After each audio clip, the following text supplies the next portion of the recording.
It is so freaking cold out here, it's like 42 degrees, but we have to do the front end of this car because I wasn't able to get it done on my weekend, so the car's been sitting here for like 3 or 4 days.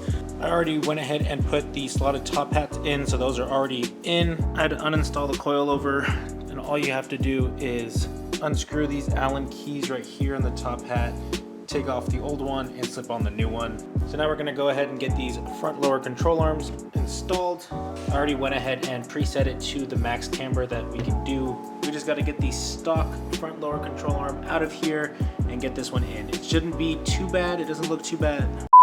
Okay, so update. It has been 2 days after that video that I just recorded saying that I was about to get started on the front, and that's because I wanted to go ahead and do one side so I knew how to show you guys how to do the next one, and I was completely lost. I couldn't find a manual anywhere. I couldn't find a manual anywhere online. I couldn't find an install video anywhere online. I didn't know if I was doing it right.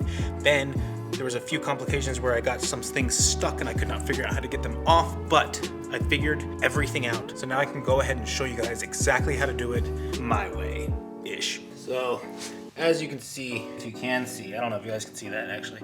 We got the first one installed. Everything's good. We got the extended tie rod right here and the front lower control arm installed. And from what little videos that I could find, it seems like I did everything right. I found the torque specs. So I'm gonna go ahead and show you guys how to do the other one on this side, and hopefully this time it goes super easy because I know what I'm doing this time. All right, so we're gonna go ahead and start by taking off the tie rod first because I found it a lot easier, because if you take the front lower control arm off first, then this is just going to be very loose and all over the place. So I'm gonna go ahead and start with the tie rod. There is a cotter pin on the top of here that you wanna take off first, so go ahead and get a pry tool. I'm just gonna use a flathead screwdriver because I don't really have anything else. Get that cotter pin released. All right, definitely not the easiest thing in the world to take out, but with some patience, you'll get it out of there. All right, so this top castle nut's gonna be a 19 millimeter. Go ahead and impact that off or wrench it off. And this is definitely the hardest part of changing these out, is getting this disconnected from the ball joint. I had the hardest time. The hammer didn't want to work, didn't want to come out. So I have a trick I have a trick to get it out if I can't get it out just normally, and I'll show you guys that if I have to.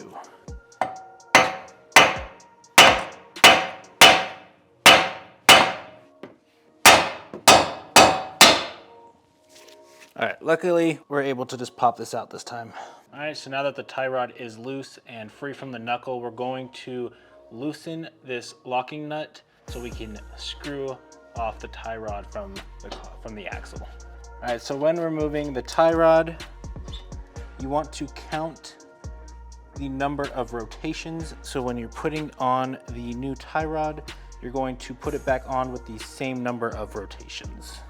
Just to give you a general guide mark of where the original tie rod was. 2, 3, 4, 18. 18 rotations.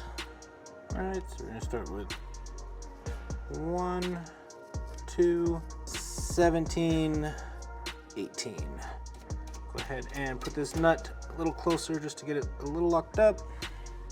All right, so you're gonna take your provided hardware, put it through the top of the tie rod just like this. Put this through the knuckle, get it in there good. You're gonna put your washer on the top, screw it on, and the same in the bottom. Put it through the bottom here like so. All right, and after these are on, you're going to tighten these up. The top nut is going to be 28 foot-pounds and the bottom nut is going to be 48 foot-pounds. All right, now that everything is torqued down and put on, make sure to tighten this back up to lock the turnbuckle in place. Okay, so it's kind of really hard to show. But on the back of the wheel hub here, there's another castle nut and cotter pin. Just release the cotter pin and unscrew this castle nut. Okay, so here comes the really tricky part. I could not figure out, and this is what took me the absolute longest for the first one. I couldn't figure out how to get the ball joint from the lower control arm loose from the knuckle on the wheel hub. and it's not a way that you're going to want to do it if you ever plan on reusing these OEM lower control arms. I do not ever plan on putting these back on, so I was okay with doing this method, which I'm going to show you now. We are going to use something called a pickle fork, and what essentially this does is this gets shoved in between the knuckle and the ball joint, so that way it will pry it loose a lot easier. It gets shoved in. We're going to hammer the end of this and hammer it up or down to pry out the ball joint. Now, I'm sure there's a much better way and a way that you're actually supposed to get this lower control arm out of here, but I have no idea. I've looked everything up, and this was the only way that I found that I was able to get this out. So just beware that you will not be able to reuse your stock lower control arms. So once again, this was not an easy job whatsoever, but I managed to get it off. It took me a couple hours, about 2 hours, just to get this thing off. Unfortunately, I got frustrated and did not record uninstalling this, but we're gonna go ahead and install this, and I will show you step by step on how to install this. This is a lot easier to get in. Okay, so I find it easier to install this by getting this into the subframe first, and then getting this into this bolt right here, and then attaching the ball joint to the hub. So let me go ahead and show you how I get it in. All right, I'm going to position this camera the best way that I possibly can to show you guys how to do this. When you take off the stock lower control arm, you're going to get a nut and bolt like this that it goes into the subframe. We need to get it back in. The easiest way to do that is by getting the new Cusco lower control arm in here first, locking this up with the OEM nut so it can't fall out. Now this part is going to be a bit tedious, but you have to slip this back into the subframe and get that nut and bolt back in there. All right, now the hardest part of this install is over. All right, now we're gonna unscrew the nut, connect the lower control arm to the wheel hub.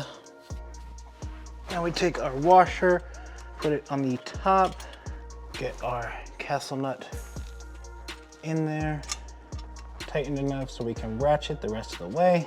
Now that it's connected, you're going to tighten this castle nut to 38 foot-pounds.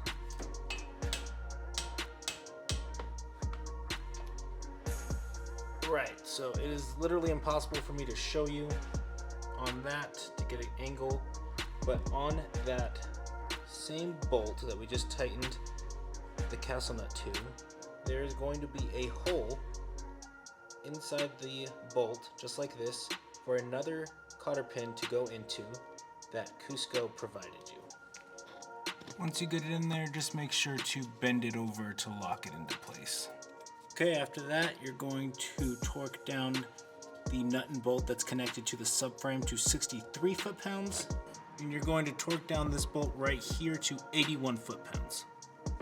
Okay, so about after 2 weeks of installing all of these suspension parts, we are finally done putting everything in. We got the rear upper control arms, we got the rear toe arms, we have the Cusco lower control arms, we have the Cusco front lower control arms, the Racer X extended tie rods. We officially have all of these suspension parts in there to adjust the camber to all of our needs. The last thing we need to do is just dial in all of the fitment, get the arms adjusted how we want it, get the camber how we want it, get the ride height how we want it, so we're gonna adjust the coilovers a little bit, adjust all the arms and get the camber and the ride height sitting exactly how I want to get it to sit. I am fighting for my life to keep this car straight right now.